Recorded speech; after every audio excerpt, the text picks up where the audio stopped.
Hello everyone, আসসালামু আলাইকুম। আশা করি সবাই খুব ভালো আছেন, সুস্থ আছেন।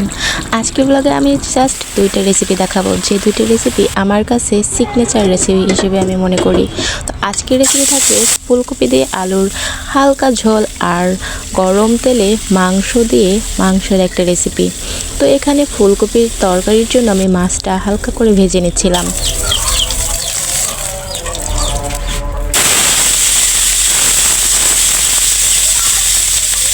এখন আমি ফুলকপিগুলো ভেজে নিচ্ছি, তবে এই রেসিপিটার ফুলকপি ভাজাটাই মেইন, কারণ এটার ভাজার কারণেই তরকারির স্বাদটা একটু অন্যরকম আসে, যেটা খেলে একবার খেলে বারবার এভাবেই রান্না করে খেতে মন চাইবে।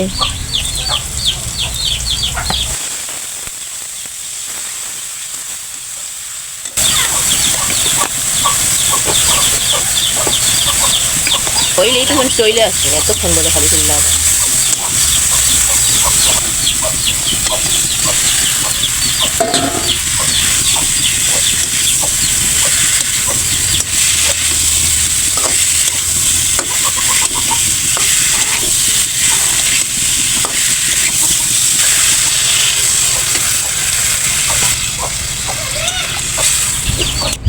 এই তরকারির আরেকটা বিশেষত্ব হলো, এই তরকারিটা ঢাকনা দিয়ে ঢেকে রান্না করতে হবে, অল্প আঁচে আর অল্প পানি দিয়ে কিছুক্ষণ ধরে একদম ঢাকনা দিয়ে ঢেকে রান্না করে নিতে হবে। তো এখানে আমার রান্নাটা হয়ে গেছে, দেখেন প্রায় অল্প পানিতেই একদম হালকা আঁচে দিয়ে রাখছিলাম। তো আমার রান্নাটা হয়ে গেছে, আর এই তরকারিটা গরম ভাতে খেতে বেশ লাগে। যদি আপনারা কখনো এভাবে রান্না করে খেয়ে থাকেন, আমাকে কমেন্ট করে জানাতে পারেন। তো এরপর চলে যাবো আমি মাংস রান্না করতে। তো মাংস রান্না করার জন্য গরম তেলে একদম মাংসটা ছেড়ে দিব, একদম ভালোভাবে গরম হয় এরকম গরম। তারপরের মধ্যেই গরম মশলা, সব ধরনের মশলা দিয়ে দিব আর লবণ দিয়ে হালকা নেড়ে চেড়ে মিশিয়ে দিব।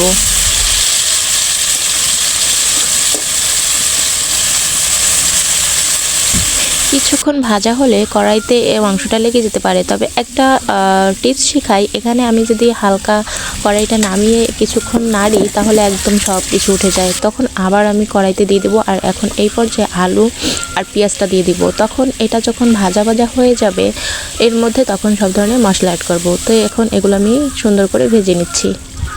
এখন আমি রসুন বাটা, আদা বাটা দিয়ে মাংসটার সাথে আরও ভালোভাবে কষিয়ে নেব।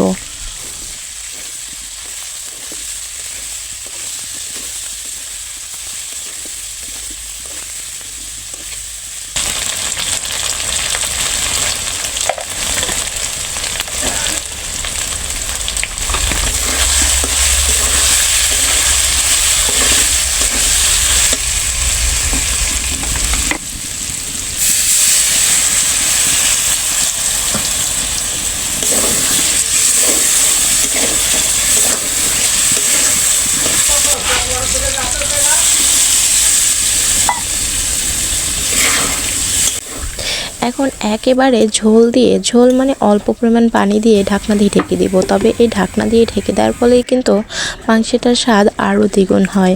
তো এখন মাংসটা হয়ে গেছে, আমি ভাজা জিরা গুঁড়ো দিয়ে মাংসটা কমপ্লিট করে নিচ্ছি।